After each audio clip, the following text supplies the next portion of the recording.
Welcome back to Talk Into the Void, a short series of videos with tips for public speaking online for technical presenters. Now, if you haven't already seen it, do go back and watch the first episode on the psychology of speaking online, and also watch for the next two coming as well. Now, in this second instalment, we're going to be talking about the environment that we're presenting in, and how we can get it set up to make the most of it.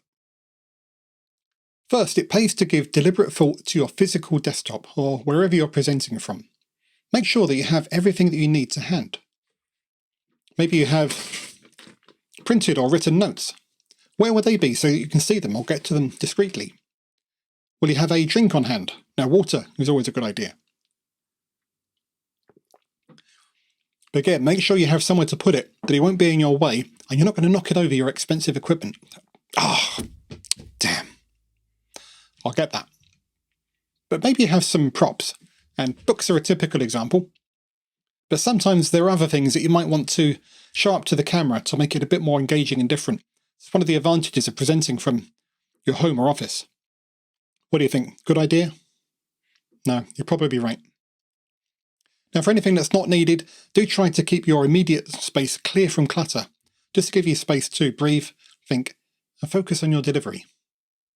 Now, talking of clutter, few of us have perfectly organised living or working spaces all the time, but we may not be used to inviting strangers into those spaces with our webcams. So do give some thought to what else might be on show while you present. It doesn't have to be perfect, but obvious awkward things like clothes hanging around could be embarrassing. It's easy to overlook. True story, in the next video on equipment, I actually recorded before this one, but it was only afterwards that I noticed a shirt hanging on the radiator in the background. Now, I did think about re-recording it, but decided to leave it in as a counterexample, so watch for that. You might want to put up some temporary screen, such as a green screen, even if you're not actually using it for green screen effects. But custom backgrounds and software can also be effective, and many streaming and video conferencing services these days do have that feature built in, even without a green screen, either completely replacing your background or blurring it. If not, there are a few virtual webcams available that can take your actual webcam input, apply effects such as background removal, and then present the results of that as a software webcam back to your application. Although do note that not all of these services work with these software webcams, so do test that out in advance. These virtual webcams tend to be paid applications and do vary in quality and features, so check them out first. Now, the two biggest impacts your environment can have on your presentation are acoustics and lighting. Giving a little thought to these two matters can make a big difference, and usually needn't involve spending any money. Let's start with acoustics, by which we mean how your environment, your room, affects your audio. The big issue here is usually room noise, especially echo, that we don't notice at the time, because our brains have tuned it out, but it gets captured faithfully by your microphone. Especially if you don't have a mic you can keep close to, like this one. We'll talk more about mics and mic technique in the next video, but for now we're going to talk about how to minimise the echo in the first place. So echo is coming from large, flat, hard surfaces that reflect that sound back at you. Bare walls, ceilings, and hard floors are the main culprits, but if you've got large displays like I have here, they can contribute as well. Windows too, so if you have curtains or blinds you should keep those closed, or at least partially closed if possible. There is a trade-off there with lighting, but we'll talk about that in a moment. There are different types of echo as well. Now, all or some of those may be present in your case. As well as an obvious echo, can also make your audio sound boomy or muddy, or lacking in certain frequencies. So as well as being less pleasant to listen to, it can also make it harder to understand and follow what you're saying. So anything you can do to reduce that can be valuable. Now, the aim here is not to completely eliminate room echo, as that can also sound unnatural. Think Kylo Ren speaking with his mask on. Now, that's useful in a recording studio as a starting point when you're going to artificially put on extra effects like reverb. But we just want a natural, clear sound to start with. So how are we going to address this? Well, one option might be to use a different room. If you have a suitable room that has less echo, and you can present from there easily enough, that could be a good option. Beyond that, or maybe in addition to, pay attention to what soft furnishings you can introduce. Close curtains, as we said. If you have hard floors, see if you can temporarily put a rug down. If you can cover large bare walls with something like a duvet, that will also help. Just try not to capture any of this in your video, of course. Now in my environment here, you can see I've got some acoustic foam tiles on the walls, and they do help. I've done this because I do a lot of recording here on an ongoing basis, and even then you can probably hear that my audio is not perfect. I'm still tweaking this to get the right balance.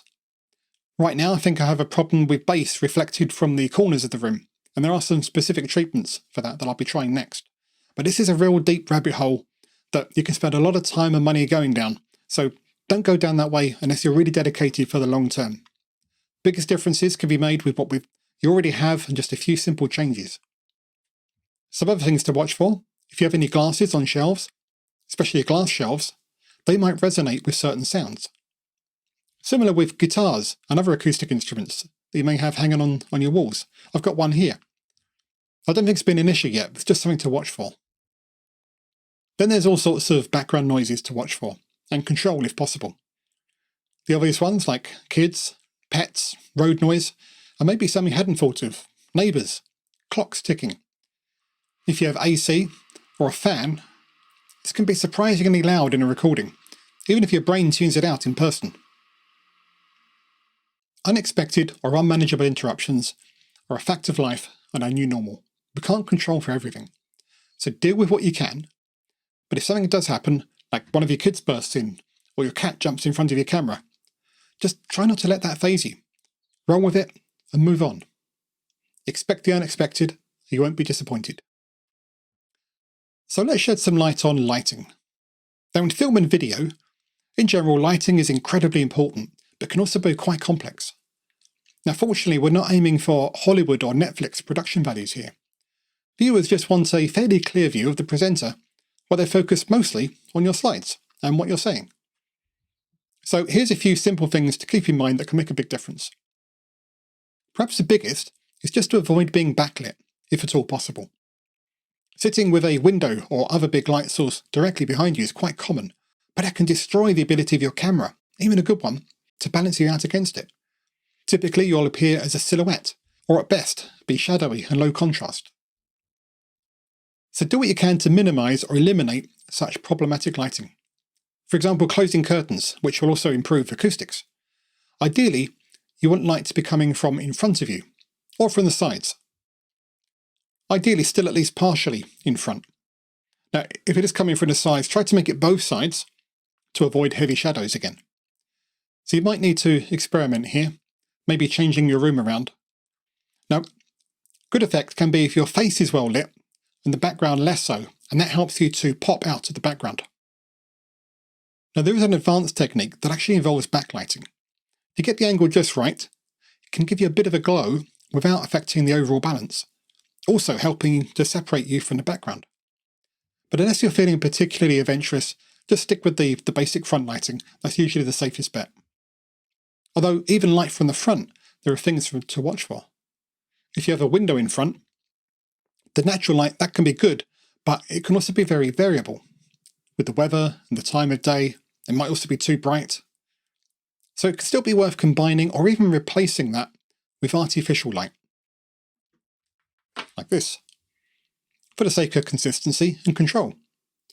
Now you can do that with normal house lamps that you might have to hand, although there might be glare issues, desk space issues, or not enough control over the brightness. In which case you could get one of these fairly cheap ring lights, easily available from Amazon. Most are USB powered, which is convenient, but try to avoid connecting them to your computer's USB bus power, as those boards are not really designed to take that. It may cause problems. So use a dedicated USB power source where possible. So that's just been a few tips on getting our environment ready for presenting online.